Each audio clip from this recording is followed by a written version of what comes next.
Modern cartoons को देखकर कभी ऐसा लगा है कि कुछ मिसिंग है? वो मैजिक, वो क्रिएटिविटी, वो यूनिक फीलिंग जो कार्टून्स को स्पेशल बनाती थी। आज भी कार्टून्स बन रहे हैं, बजट्स भी बड़े हैं, टेक्नोलॉजी भी पहले से बेटर है। फिर भी कई व्यूवर्स को लगता है कि मॉडर्न कार्टून्स पहले जैसे यादगार नहीं रहे। लेकिन क्या ये सिर्फ नॉस्टैल्जिया है या फिर एनिमेशन इंडस्ट्री में सच में कुछ बदल गया है? इस वीडियो में हम जानेंगे कि कैसे कार्टून्स धीरे धीरे अपनी आइडेंटिटी लूज करने लगे, स्टोरी टेलिंग क्यों वीक हुई, कंपनीज का इसमें क्या रोल है और क्यों आज बहुत से व्यूअर्स एनिमे की तरफ शिफ्ट हो रहे हैं। और वीडियो के एंड तक आप समझ जाओगे कि मॉडर्न कार्टून्स की सबसे डार्क रियलिटी क्वालिटी की नहीं, क्रिएटिविटी की है। आखिर क्यों मॉडर्न कार्टून्स अपनी आइडेंटिटी लूज कर रहे हैं? इसका सबसे बड़ा रीजन ये है कि आज के कई कार्टून्स विजुअली एक जैसे लगते हैं। हर कार्टून मेन generic art style, round heads, soft body shapes, simplified expressions और सेफ इनऑफेंसिव डिजाइन्स का यूज किया जाता है। इसके मुकाबले पुराने कार्टून्स की अपनी एक अलग पहचान हुआ करती थी, जैसे सामुराई जैक, अवतार द लास्ट एयरबेंडर और fosters home of imaginary friends. इनमें से हर कार्टून का अपना unique art style, distinct visual identity और अलग स्टोरी टेलिंग अप्रोच हुआ करता था। लेकिन अब सवाल यह है कि कार्टून्स ने अपनी आइडेंटिटी कैसे लूज की? क्या कार्टून्स अचानक लेस क्रिएटिव हो गए या इसके पीछे कोई और वजह है?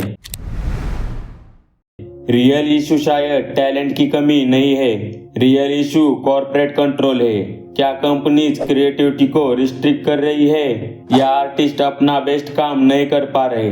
पहली एक्सप्लेनेशन ज्यादा सेंस बनाती है, क्योंकि आज भी इंडस्ट्री में बहुत सारे लेजेंडरी आर्टिस्ट और टैलेंटेड क्रिएटर्स काम कर रहे हैं, लेकिन सेम क्रिएटर्स होने के बावजूद आउटपुट पहले जैसा नहीं रहा। इसका मतलब प्रॉब्लम टैलेंट नहीं, सिस्टम है। आजकल companies safe content, risk free story telling, algorithm friendly entertainment और मास प्रोड्यूसर जेनरिक शो को प्रेफर कर रही है।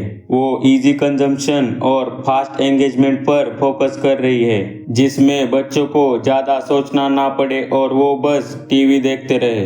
पहले कंपनीज क्वालिटी शोज बनाने के बारे में सोचती थी, आज उनका फोकस क्वांटिटी पर ज्यादा है। और प्लेटफॉर्म जैसे डिज्नी, नेटफ्लिक्स और यूट्यूब के आने के बाद गोल और भी सिंपल हो गया है, बच्चों को जितना हो सके उतना कंटेंट कंज्यूम करवाना। कंपनीज अब मैक्सिमम रिटेंशन के पीछे भाग रही है और इसी प्रोसेस में क्रिएटिव रिस्क कम करती जा रही है। यही वजह है कि कई मॉडर्न कार्टून सेफ तो लगते हैं, लेकिन उनमें वो ओरिजिनलिटी और बोल्ड आइडियाज नजर नहीं आते जो पहले देखने को मिलते थे।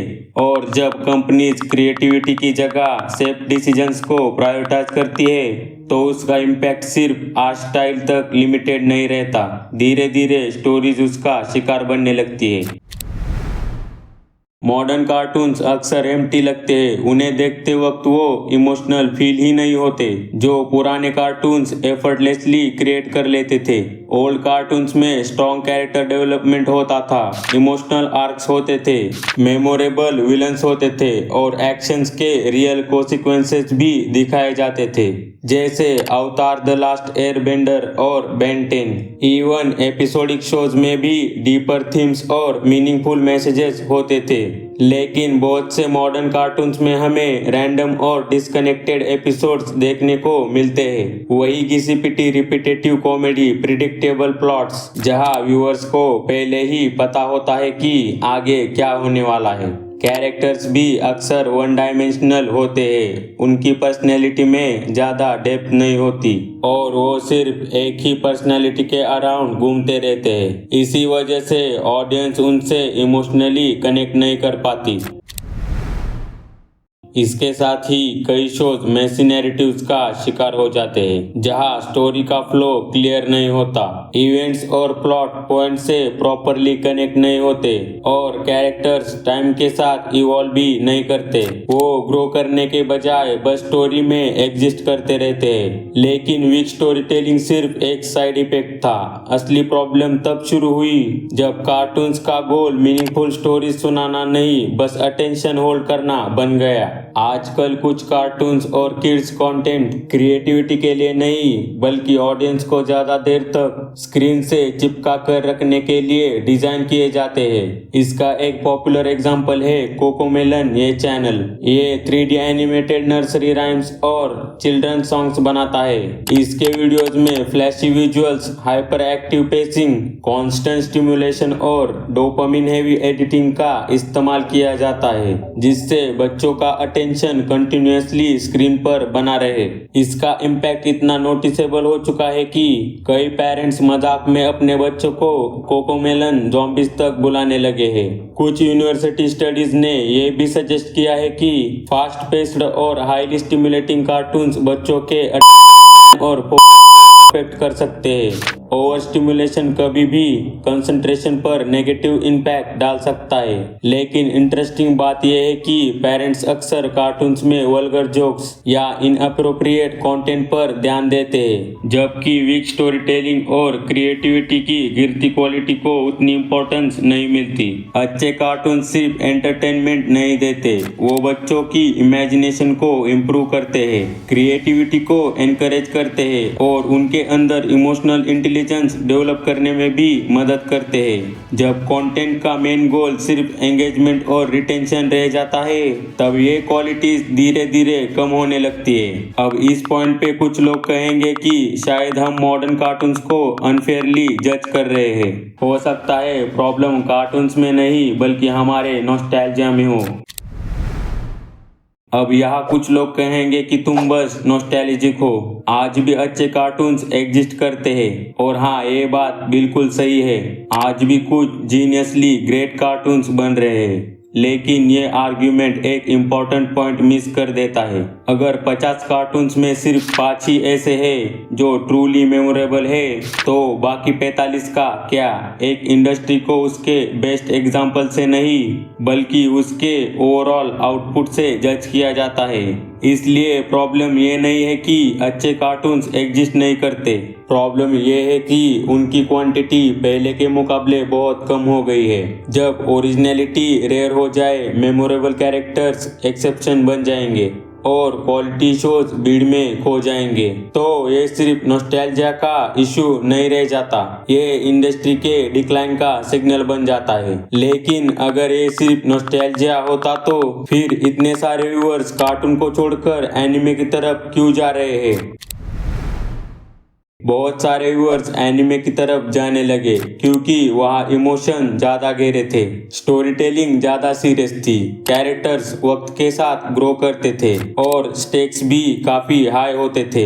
एनिमे ने अपनी आइडेंटिटी कभी नहीं छोड़ी, उसने व्यूअर्स को emotional depth, strong character development और लॉन्ग टर्म स्टोरी टेलिंग दी जो उन्हें बार बार वापस आने पर मजबूर करते हैं। जब व्यूअर्स को लगता है कि कैरेक्टर्स की जर्नी मैटर करती है, चॉइसेस के कोसिक्वेंसेस होते हैं और स्टोरी किसी मीनिंगफुल डेस्टिनेशन की तरफ बढ़ रही है तो नेचुरली उनका इमोशनल इन्वेस्टमेंट भी बढ़ता है। दूसरी तरफ बहुत सारे कार्टून धीरे धीरे सिर्फ कॉमेडी, क्विक जोक्स और सेफ ह्यूमर पर फोकस करने लगे। एंटरटेनमेंट तो था लेकिन कई बार उसमें वो इमोशनल वेट और मेमोरेबल स्टोरी टेलिंग नहीं थी जो ऑडियंस को सालों तक याद रहे।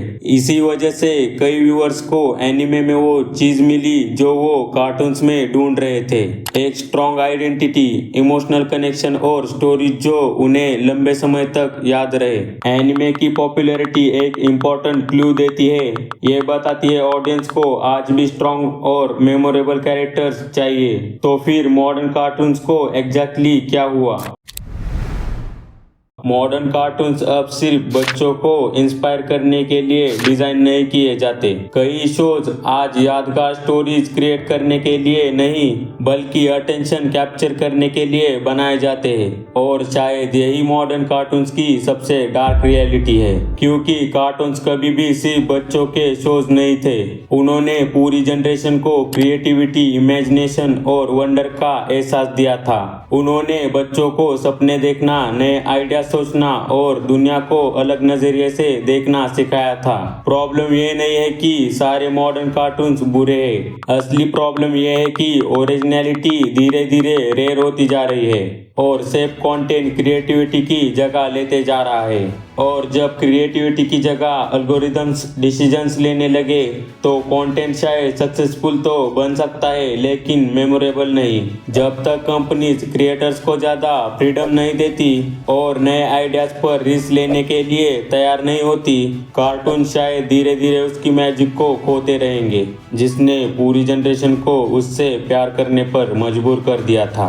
कार्टून्स की प्रॉब्लम ये नहीं है कि उनमें टैलेंट की कमी है, प्रॉब्लम ये है कि क्रिएटिविटी को पहले जैसी प्रायोरिटी नहीं मिलती। और अगर ये ट्रेंड कंटिन्यू रहा तो हम सिर्फ कार्टून्स नहीं बल्कि उनकी असली आइडेंटिटी भी खो सकते हैं। आज की वाली वीडियो में इतना ही। अगर आपको जानना है कि कैसे Oggy and the cockroaches show ने अपना मैजिक खोया तो स्क्रीन पर आ रही वीडियो पे क्लिक कीजिए एंड यह हमारी मुलाकात होगी वहीं पर। तब तक के लिए बाय बाय।